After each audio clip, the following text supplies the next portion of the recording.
Oregon Senator Ron Wyden easily won his race for a fifth term this November, defeating Republican Jo Rae Perkins. Senator Wyden is chair of the Senate Finance Committee and a member of the Intelligence, Energy, Budget, and Taxation Committees.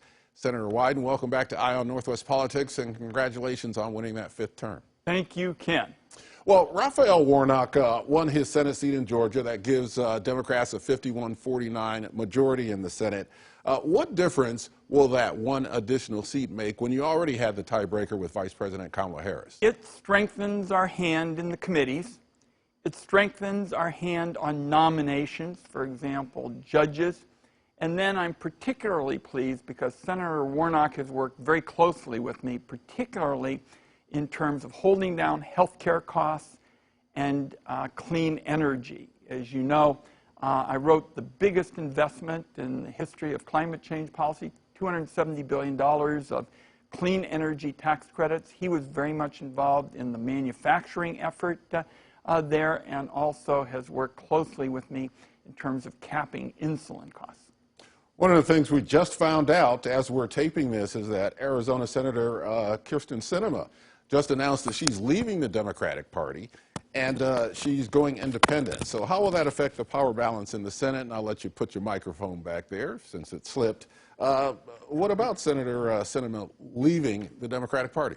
Ken, we already have independents. Bernie Sanders would be an example of one who's independent. So she will keep her committees. Her committees are assigned by Senate Democrats. I have worked with her often, and I think from the standpoint of running the Senate, there will be little change. And those numbers will remain 51-49, correct? Yeah, in terms of governing, and that's what's the key thing.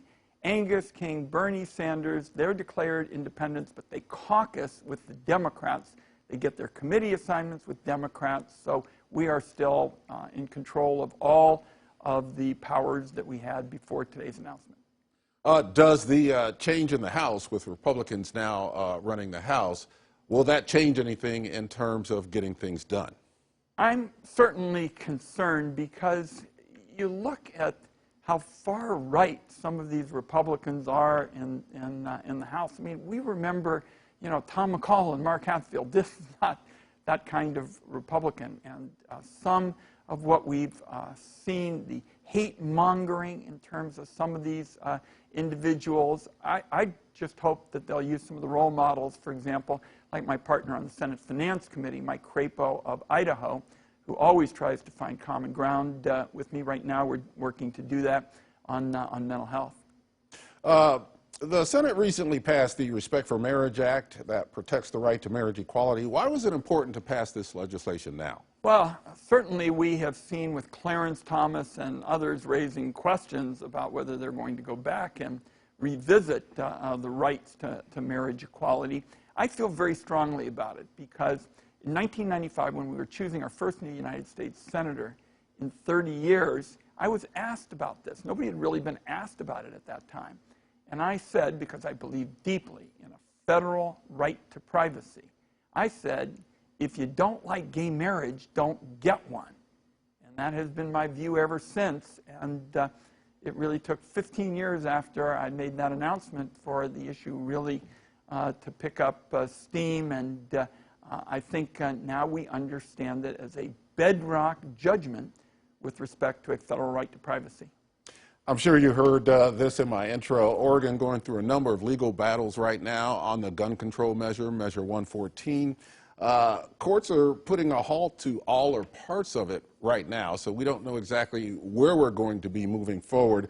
What's your position on Measure 114, and do you support more federal gun laws, especially on your level? With it still in the courts, let me talk about the common sense measures that I've authored that have become law. For example, in the common sense gun safety law that was passed at the federal level, which, for example, beefed up background checks on a bipartisan basis, I wrote with Republicans 4 separate laws with respect to strengthening mental health, providing more mental health services in the schools, providing more mental health assistance with telemedicine, providing more mental health assistance to deal with Suicides, you know, we've seen Lines for Life, our wonderful program, doing great work. They could use some help. And then we got extra help for what's called behavioral health efforts. And here, we've got a very exciting development recently. Connie and Steve Ballmer, she is a duck, I am proud to say. And Steve Ballmer, of course, of Microsoft fame,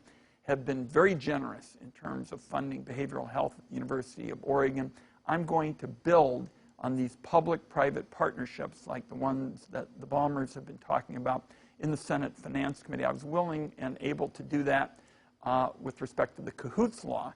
And in 2021, we secured $1 billion for helping bring together mental health and police in terms of dealing with the situations on the streets in Medicaid. Do you have an opinion on Measure 114? Well, obviously, common sense gun safety legislation is important, and with it in the courts, I'm not going to do running commentary every day. Okay. You called for the release of WNBA star Brittany Griner, and it actually happened. It happened a couple of days ago. Prisoner swapped with an arms dealer named Victor Boot, who is known as the Merchant of Death, one of the biggest arms dealers in the world. Was this a fair trade? I certainly feel very strongly about moving immediately to secure the freedom for Mr. Whalen, who should have been part of this, and Mr. Putin refused. And the Griner family deserves, I think, a lot of credit for speaking up and saying that they very much want Mr. Whalen released. We have connections to this issue here in the Pacific Northwest. She has friends, an agent who has contacts here, and so I introduced the resolution with Senator Cornyn, Republican of Texas, urging that the wrongful detention and I think this is very welcome news. You know, Ken, the best gift you can give for a holiday is freedom, particularly in our great country, and that's what the Griner family has today, and we're going to come back and push very hard for Mr. Whalen to be released. This summer, the president signed the CHIPS and Science Act, which you and Governor Brown supported. Will the law actually help Oregon's semiconductor industry? It sure will, and I'm going to be talking about it on Monday. I designed and authored the provisions that puts in place a 25% investment tax credit for manufacturing. So all told, there'll be $24 billion worth of incentives for manufacturing in the semiconductor space, and the 25% incentive, Ken, is available every year. In other words, if Microchip uses it or Hewlett-Packard uses it in year 1, they can also use it in year 2 and 3 and 4 and 5. And I think that we're a natural, particularly in Corvallis and Hewlett-Packard and Microchip in East County, to see these manufacturing facilities take advantage of the investment tax credit that I authored. And I'm just hopeful that the state continues to step up with a good package so that we can get those expansions, particularly at those facilities, but elsewhere. Senator Wyden, thank you for returning to Eye on Northwest Politics, and again, congratulations on winning another term. Thanks so much. Let's do it again soon.